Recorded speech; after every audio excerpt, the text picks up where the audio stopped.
Mr. Sportel here, and we are going to talk a little bit about decimals and kind of the work that we've done with them. So this number here is 2 and it's very important that the students know that the decimal, when we say it in number or word form, is and, right? So 2 and 685 thousandths, right? And the difference between the place value to the left of the decimal and to the right of the decimal is there's a TH on the end of it. So there's thousandths,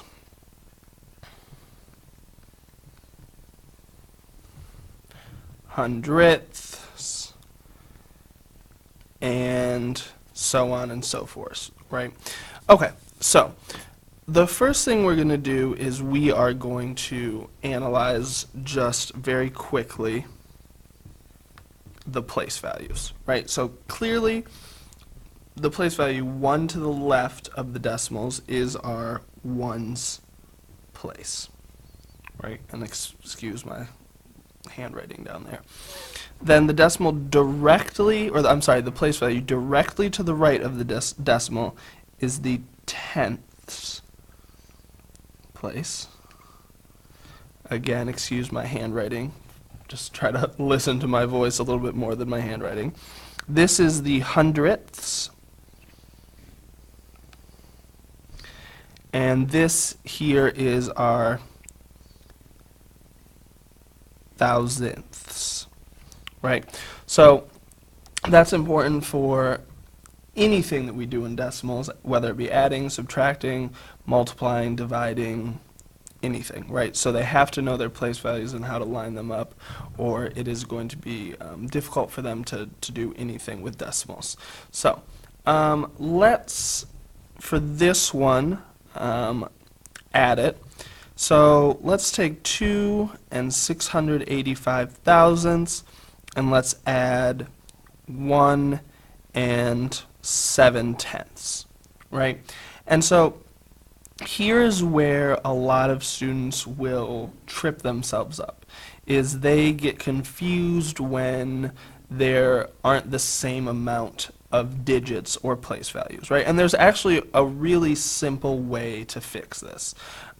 We can add these zeros here after our tenths place, and they don't change the value of the number. It just makes it much easier for students to kind of line up and add and subtract and things like that. And I mean, I could add a million zeros on the end of this and it wouldn't change the value of the number. It's just a quick and easy way to ensure that students don't make silly addition and subtraction mistakes because of the place value. So, and then adding and subtracting decimals is very easy, just like adding and subtracting whole numbers or money. So 5 plus 0 is 5, 8 plus 0 is 8, 6 plus 7, 13. We're just going to carry the 1 across the decimal place. Don't let that freak anybody out, right? We can carry that. We're going to drop our decimal, and then 1 plus 2 is 3, plus another 1 is 4, for a total of 4 and 385 thousandths. Okay? And then down here, we're going to do the same thing, except we'll subtract. So we'll take 685 minus, let's say, 519 thousandths. Okay? And so in this case, our students are going to be like, there's no number in the ones place, and they're going to, lose their minds. But just like here, up here, we can do the same thing and just simply add a 0. Again, that's not going to change the value of this number at all. It's still going to remain 519 thousandths. It's just going to make it much, much easier for us to be able to subtract, right? So, can't take 9 from 5, so we're going to borrow here. That's going to become a 7. 15 minus 9 is 6. 7 minus 1 is 6. 5 minus, or I'm sorry, 6 minus 1, or 5 is 1. We're going to drop the decimal, and then 2 minus 0 is 2, right? For a total of 2 and 166 thousandths. And then let's just take one more addition, and I'm going to use a different number up here. I'm going to use a 2-digit number.